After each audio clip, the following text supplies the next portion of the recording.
Mickelson was just told by the walking score. He asked, wanted to know, and was told that Monty's par putt was missed. Yeah, what he doesn't know is that Ogilvy is in birdie position, and he probably isn't even factoring in Ogilvy.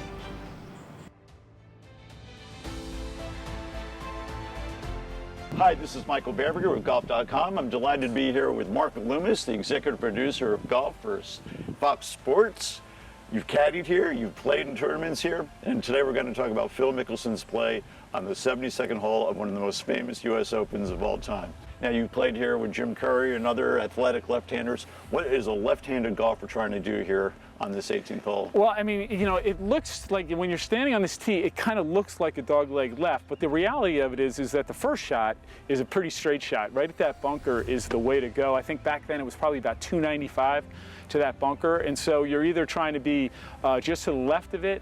Being in it's not the end of the world, and if you're going to make a mistake, right of it is the easiest way to be. Mark, you set up on the left side of the tee box here. What's he trying to do? It looks to me like he's just aiming at maybe that right edge of that bunker and just trying to hit a kind of a little cut out there, and you know, sets up. That's the right shot. It just didn't work out. Well, as we watch here, it wasn't the shot he ended up hitting. If you look at the swing, it doesn't look like he's fully committed to hitting a hard driver. To me, it looks like a softer driver swing, and it's just he lost it left, and as you see, it hits that tent. And as soon as you're over there, there's a lot that can go wrong. So if you get over there, you are going to work hard. 5's a hard score. What would this area have looked like back in 2006? So this would have been it's pretty similar, but I mean, it would have been packed with people. So starting about right, I'll say we'll come right over here. So starting about right here. Roger, what about a report on Mickelson's situation and lie? Well, it's out where the gallery has walked. You know, we're in the area now where the crowd is. And so, you know, as deep as the rough is right now, the deeper the rough is they try to make it. When the crowd is here for the week, you know, it's sunny, it was dry. Could try to play it from 210 yards, so let's see what happens. He's got a clean lie. Did he hit it? Oh, yes, he did, giving himself a chance. And it does. +5 is the lead right now. And Ogilvy owns it. That was a courageous par out of that divot that he was in, the sand-filled divot, and to get that up and in from short of the green was miraculous. I always thought precision golf was the key to winning U.S. Opens, but I guess I'm just getting old. The one thing that happened that maybe was unlucky, that tent, that corporate hospitality tent, if he doesn't hit the tent and he ends up in that fairway, he actually has a lot of options and could probably hit it on the green. Worst case scenario would be around the green. But when he kicks off that tent back in the rough, down in here, that's where it gets complicated, because as much as he had a clean lie, there's just not a lot of options here. You've got a tree here. This tree's probably a little bigger now, 14 years later.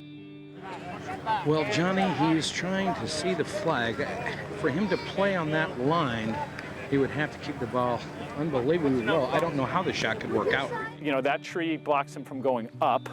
And so now he's got to try to figure out how to go around, maybe under, but under, you know, there's not much space. What is there, 10 feet there between the grass and that tree? So he's got to basically start a golf shot 100 yards to the right. If you look at it, that's the 10th hole. It's about halfway down the 10th hole. It's about 100 yards right of that 18th green. So he's got a 3-iron out from 210 yards. To get it to cut that much is a tough ask. 210. Oh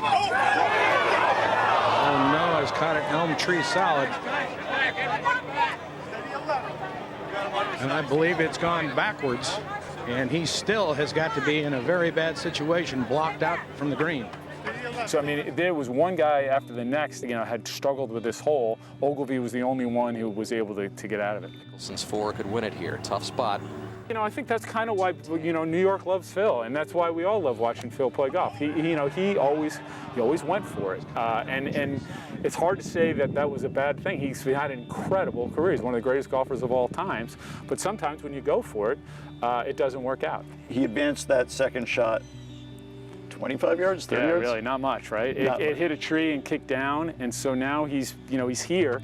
which were, if he'd hit his drive solidly, it's probably where he would have been originally, you know, if you hit it in the left rough. So where's he going to hit this, right? Right over everything? He's got an 8 iron. He's going to try to hoist it up across these trees in front of him. He's going to have to get it up quickly. Well, he's taking a chance to lose that open out right here if he doesn't pull this off. Doesn't make it through the trees. You know, he's going to lose the open. Remember, a bogey gets him in a playoff. He could play for the playoff, you know. You don't have to go for the gusto here.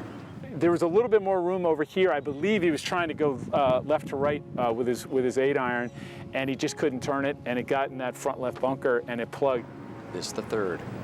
He's playing it forward. Get up!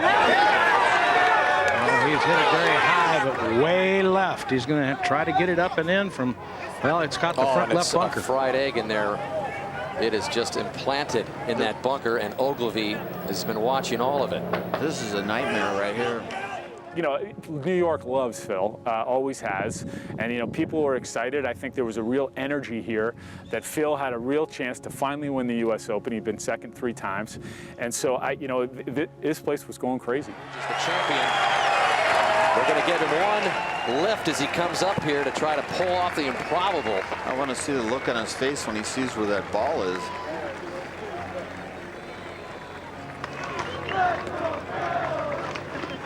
Man, he got a couple bad breaks on the lies, didn't he? Mark, it's not completely over by the time Phil gets here, but it's pretty close to over. Now we see the pin back here. Is this where the flagstick was then? It's about where it is. The green's a little different now. Once he's in that bunker, this whole green runs that way, and when he's plugged, nobody can hit it. If Phil can't do it, who can? The only real chance he had was either hit that flagstick or maybe chip it in for 5. And Jeff Ogilvy survives Wingfoot and wins the United States Open. 6 left him 1 shot back out of a playoff that he would have dearly loved. You know, there's been so many great moments. Bobby Jones, you know, Hale Irwin won here in 1974. Billy Casper, just such a great place. So much history on this green. Still, even in the aftermath, Phil showed his Philness. He did. You know, he's so gracious. It's, you know, amazing to think about the fact that he thought he was going to win the U.S. Open on that tee, and by the time he got here, you know, most people would be crushed. You know, would have gone away, and we hadn't seen him, but he did a lot of things post that were really commendable. You know, congratulating Jeff Ogilvy and going to the ceremony for the 2nd place, and then at the very end of it, you know, weeks later, a letter showed up thanking the membership and Wingfoot for holding a great championship. Incredible. Phil's Phil. He's trying to make 4 and win the championship outright.